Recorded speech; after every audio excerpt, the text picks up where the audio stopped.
Hi everyone. Today we are talking about the new moon entering Gemini on May 26th. And we have it exactly at 0 degrees here. And you see the moon, 0 degrees in Gemini. Okay? And this will be happening inside the third house, your third house, or wherever your Gemini sits. So I would look at my third house since it is the ruler. Gemini is the ruler of the third house. And I will also look at where my Mercury is located because also Mercury is the ruler. Well, you see Mercury is going to be wherever it's going to be in Gemini. And so I will also look at where Gemini is in my chart. Okay? So let's get into the themes that Mama Holy Breath would want us to focus on with this new moon. So a few of the themes that we can focus on that the new moon brings about new beginnings. The new moon marks the start of a new lunar cycle. It's a powerful time to plant seeds, literally and metaphorically, for new intentions, goals, habits, or projects. It's a good time to set our intentions. It's an ideal time to get clear on what we want to manifest. And we think, what do we want to grow over the next 28 days? It helps with inner reflection and clarity. The moon is visible during this phase, encouraging stillness, introspection, and rest. This is a moment to tune into your intuition. Fresh energy, clean slate. The energy is open and full of possibility. It's a reset point, giving you a chance to realign with your desires and purpose. Low light, but high insight. Even though it's dark, clarity comes from within. Pay attention to the dream signs and intuitive hints. Also, this is a good time to do rituals and visioning. A perfect time for rituals involving journaling, vision boards, meditation, or spiritual baths to anchor your new moon intentions, okay?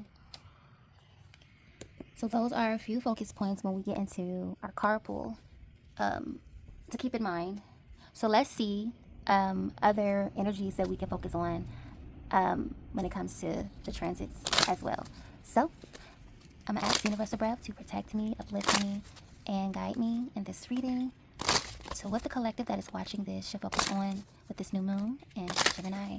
What is a good focus point for us collectively? Thank you so much for great love and inspiration. Thank you.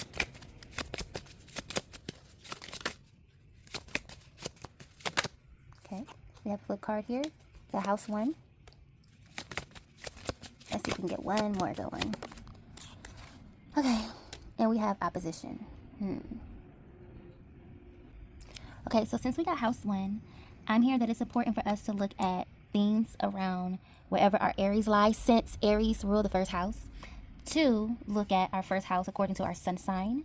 And the first house represents individuality, self-image, and approach to life. So energetically, Mama Holy Breath wants us to focus on our approach to life, how we show up, okay? How we show up in the world, how we carry ourselves, how we introduce ourselves to ourselves, one, when we look in the mirror, we wake up and look in the mirror, and two, when we extend ourselves and go outside our beautiful abode and into the world.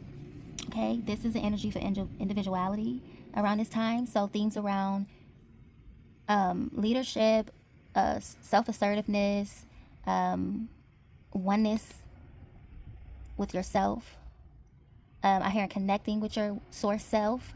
I feel like I hear connecting with your source self is so important because when you do that, you will be able to cultivate and identify your true identity because you are speaking with the oneness of yourself, the source of yourself, the center of yourself. That is true individuality. Knowing that voice, that inner dialogue that is of truth, that is of righteousness, and hearing what it is expressing to you to reflect on out because it has the codes, it has the memories, and it's the true reflection and mirroring of what your soul wants to bring about in its image. Also, it says an approach to life. The first house deals with that.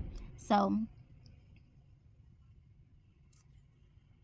I feel like what I just described will also cover how we approach the life, connecting with that source that is then telling us and showing us and helping to remind us how to deal with our self-image and our individuality.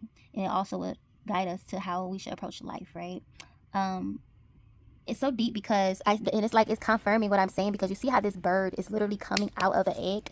It's like going deep within self. The bird was in a stage of developing inside the egg, and then now it's ready to be its individual self, fly from the nest. So I'm hearing that the source will always be with us, and I keep seeing Power Rangers where they in the ship with the center, and they're hearing source speak to them, and then when they leave the ship, they got the voice of the source and know on a mission, and it's like that's what I'm hearing, to connect and dialogue with yourself when you are journaling about this, your new moon intentions. What are you bringing about? I feel like that's within what that source, that self will tell you and guide you to what we are doing. Like when I say we, it's like them, that source, that holy breath telling you this is the theme, this is what we're going to do for this new moon. Okay, and then we have opposition.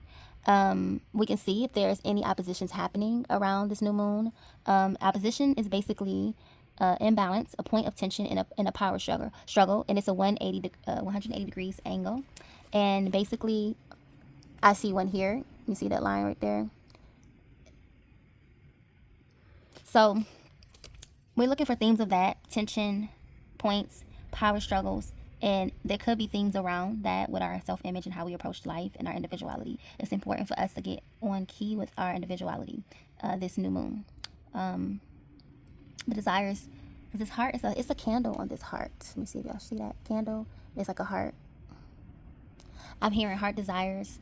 Light a flame to a candle and get a pen and paper and write out your heart desires. What do you want to express, right? How do you want to approach life?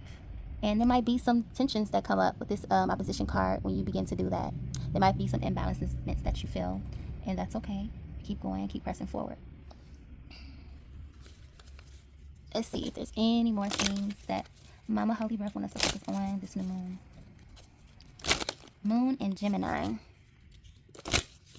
Let's see. Okay, we have a card. We have Virgo here. And so Virgo rules house number 6. Okay, so we're going to look and find Virgo here. Now on your birth chart, you want to see where your Virgo sits. You can also look at things just in the 6th house in general, and also your personal birth chart of where Virgo sits. And we can begin to see about what can we reset or make a clean slate according to these things that is sitting in these houses. So I'm going to make it easier for you after I read Virgo. It says integrity, reverence, and service. And that's themes of the 6th house, correct? Other themes of the 6th house is health, fitness, systems, analytical nature, pets, work habits, organization, sense of self, service given. This house of the 6th house is your skills and talents and what you bring to the table. So that could be something to ponder on.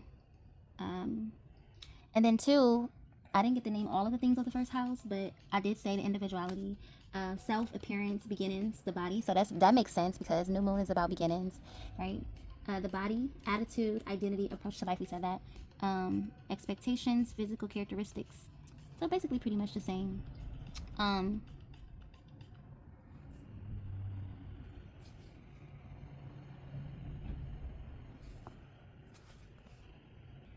Okay, and so since Mars rules the 1st house, we can also see where Mars is located in our charts, and also we can look here and see that it is in Leo. And so we can check wherever our Leo is placed in our chart, and in accordance to this, we can check on things of the 5th house, which is the ruling house of Leo. And then we can also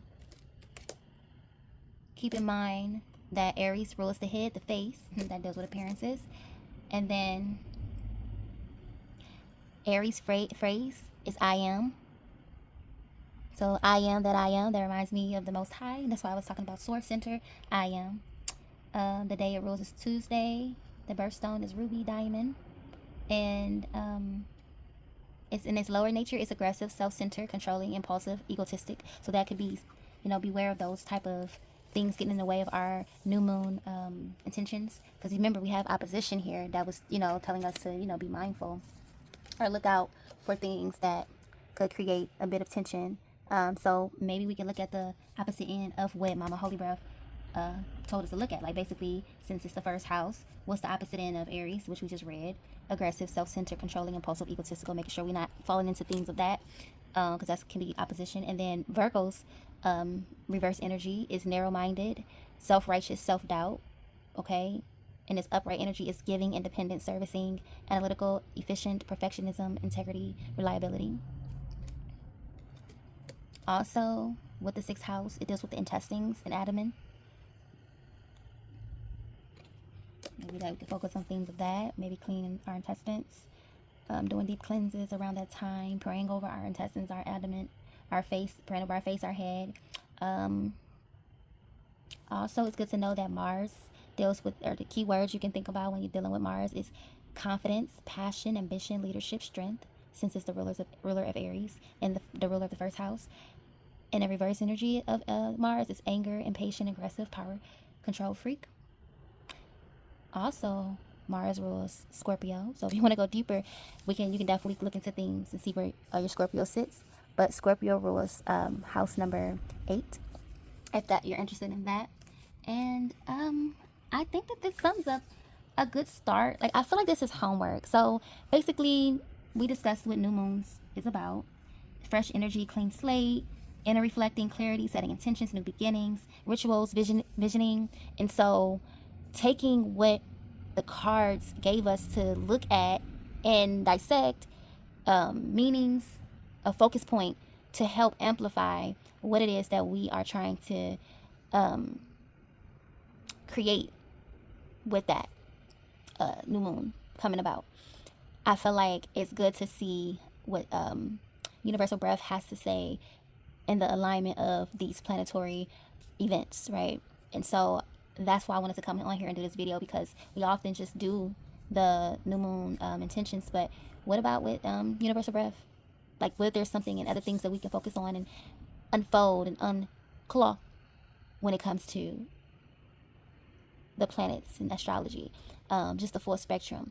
I'm hearing that it's like a scavenger hunt. It's like a finding the diamond in the rough. It's something that's supposed to be fun. It's something that's supposed to get us more in tune with this science of astrology. And so I was hearing, like, give them a task to really heighten their senses when it comes to tapping into astrology. And so this is why I'm here, to really just get us to do more when it comes to these events, these planetary events, to look at other planets and houses, but it is spirit guided, right? So I love you guys. I hope you all have a beautiful, beautiful new moon, setting intention, soul balm phase. And until next time, guys, bye.